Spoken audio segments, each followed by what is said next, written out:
আপনাকে কি করে ভালো না বাসি ইয়া রাসূলুল্লাহ। যখন আপনি আমাকে ভালোবেসেছেন সেই 1400 বছর আগে, যখন আপনি আমাকে মিস করতেন, আশা করতেন যেন আমার সাথে দেখা করতে পারেন, অথচ তখনও আমি জন্মই হইনি। সেদিন সাহাবীরা আপনার চোখে পানি দেখে বলল, ইয়া রাসূলুল্লাহ, আপনি কাঁদছেন কেন? আপনি বললেন, আমার ভাইদের খুব দেখতে ইচ্ছা করছে।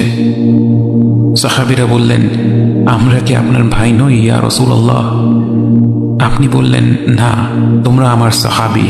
আমার ভাই হলো তারা যারা আমার পরে আসবে এবং আমাকে কখনো না দেখেও তারা আমাকে বিশ্বাস করবে। মৃত্যু শয্যায় শুয়ে আপনার অন্তরে এই চিন্তা ছিল যে আমাদের পরিণতি কি হবে। উম্মতি উম্মতি বলতে বলতে আপনি আপনার রবের নিকট ফিরে গিয়েছেন।